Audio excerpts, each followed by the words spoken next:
The rain has returned for a lot of Florida. What's going on, guys? I'm certified meteorologist Jonathan Kagas. In this video, we're going to talk about some of the sea breeze storms that have really impacted central Florida. Show of hands, post in the comments if you saw the crazy thunderstorms that were around on Monday evening. Then we're going to break down the forecast for tomorrow, of course, for North Florida into Central Florida, and then last but not least, South Florida. We'll end the video with a tropical update. Of course, Lee is still out there. The final spot where Lee goes is still yet to be determined. We'll show you the latest on that. Margot is out there, a threat to nothing. And then a new wave has emerged off of Africa. We are going to break all of that down at the end of the video. Before we get into it, if you do want to stay updated on all things Florida weather, if you do want to stay updated on the tropics as we continue through the rest of hurricane season, you have to hit subscribe. Please do that.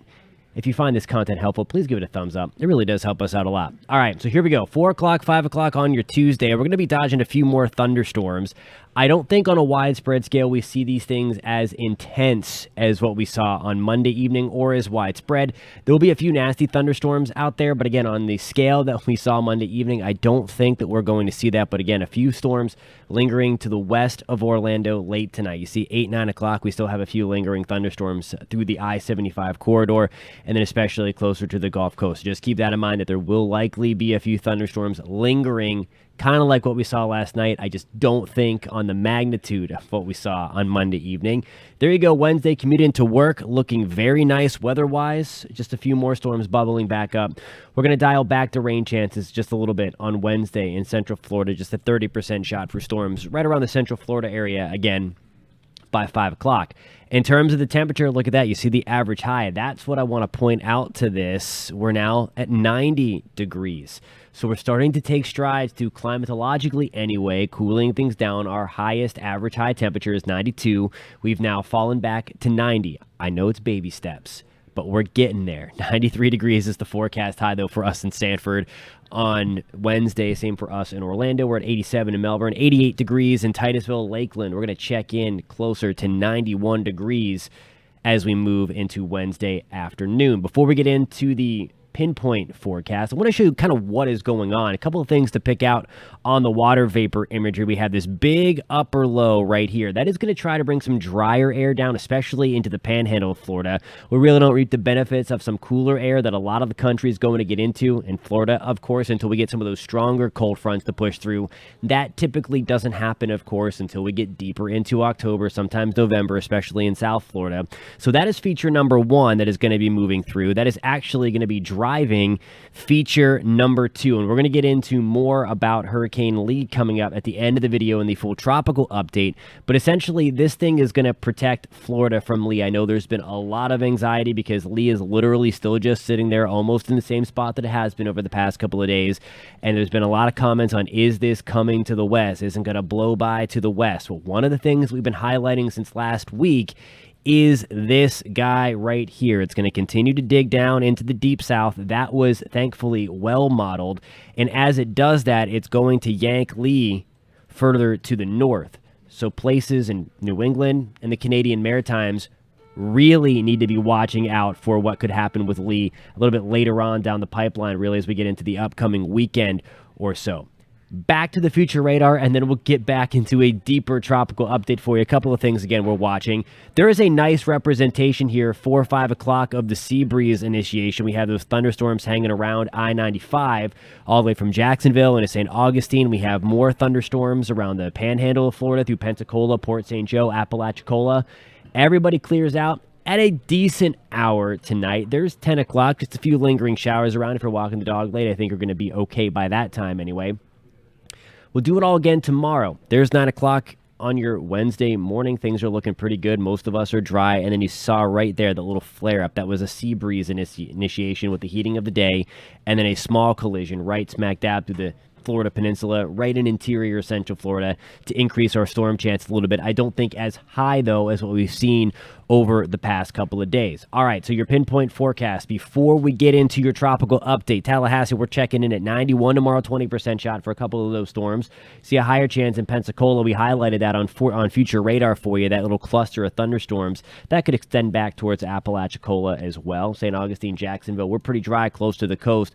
Just inland, though, of us in Jacksonville, in St. Augustine, that's where we are going to have the better opportunity for a few of those thunderstorms. So just keep that in mind. Remember, we showed you that on future radar. Back to a Central Florida perspective, Orlando, 30% shot for storms into Lakeland, a 20% towards St. Pete Beach. We'll have a 20% shot. Inverness, same deal for us as those storms get fired up just inland of us and then push further inland towards interior Central Florida. That is the sea breeze lighting up and then going further inland. The Keys looking pretty dry. Marathon will have a 20% shot for a shower to sneak on shore. Otherwise, again, we are going to be mainly sunny. Miami, we're looking good as well. Hot, 91, 20% shot for storms. Fort Myers, 20% chance for thunderstorms as well. Most of us are dry as we're really going to focus things inland, and where the higher moisture content is going to be closer to Central Florida, at least at this time.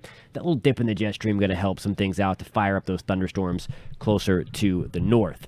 On to the tropical update. Here's what is going on. We can clearly see we have Margot hanging tight here. We have Lee right here. They're almost holding hands. Look at that, the outflow kind of extending back, almost touching each other. And then we have this hodgepodge of thunderstorms right on into the tropical Atlantic. I'll show you the modeling on that in a little bit, but you clearly see here the development zone is kind of where we like it. Again, it's going to be pointed away from land, at least away from the Caribbean and away from the United States at this time. We're going to keep an eye on it, but there should be a weakness of the Bermuda High, thanks to Lee, thanks to Margot, for this thing to hopefully go up and out and then miss even Bermuda. Here we are right there in Bermuda. My circle was poorly drawn. It's right there. The little black dot on our screen there, that is our friends in Bermuda hanging tight. But nonetheless, this one hopefully is going to make a quick turn. I know there's been a lot of rumblings about that on social media as well. Again, always something to be mindful of, but we're hoping that weakness and that ridge of high pressure is going to continue to stay there. Hurricane Lee, still a major hurricane, expected to be a major hurricane over the next couple of days before it reaches some relatively cooler water.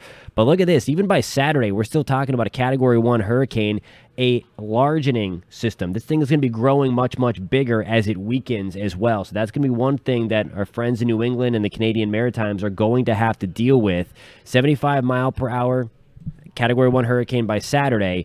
And just because we see the little tropical icon go away, this means that it is extra tropical or post-tropical. We have, by 8 o'clock on Sunday, a 50 mile per hour storm close to Maine, close to Nova Scotia as well. Big time impact's going to be possible if something like this happens. We are quickly, though, losing the escape route to go completely back out to sea, leaving all land alone. Regardless, we talked about this too, all up and down the East Coast. That includes Florida. Life-threatening rip currents are going to be problematic for a long time. The big surf is going to be out there for a few days. That really builds more as we get into Friday. Latest computer modeling on this, again, shows it in that same general area, looking like the coast of Maine, looking like potentially Nova Scotia as well. Most of the models are grouped towards Nova Scotia and eastern Maine. There is an opportunity if this slows down enough, though, for it to come and get pulled back into the coast.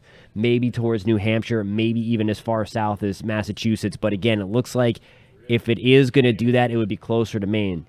Big storm again, so impacts may be far-reaching all the way potentially to Boston. So that would be something we'll be watching for New England. Again, this is not Florida's storm. We've talked about that at length for the last week or so. All right, modeling on this little entity here. Strung out like a string bean. There are a lot of thunderstorms competing to be the top dog, if you will. The main thunderstorm that we start to get that rotation or start to get the circulation to build upon. It's going to take its time. Here, of course, is Lee. That is Margot. Watch what happens as we get towards September 15th. There is our system. We'll likely have at least a tropical depression at that time. We still have Lee up here, still talking about it. And there's Margot, all kind of hanging out into the Atlantic, September 18th. So this is getting far into the future. We're about a week out from that point. And then it wants to take a very low run here. So the GFS is much lower than the Euro. The Euro does send this thing quickly out, and then it kind of meanders there, very similar to what Lee does. So if the GFS starts to come into fruition, then we have to pay a little bit of extra close attention. The good thing is, though, about this time of the year, as we start rolling into September, we start to get more cold fronts pushing through. One is going to have to time it out perfectly if it wants to hit the lower 48 of the United States to get either pulled up, kind of like what Lee is doing, or to just kind of sneak in to the Atlantic seaboard before that front gets there to push it off. But when we start to increase the frequency like this, strikes to the east coast of the United States become less frequent. Not impossible. Certainly we've seen it many times before.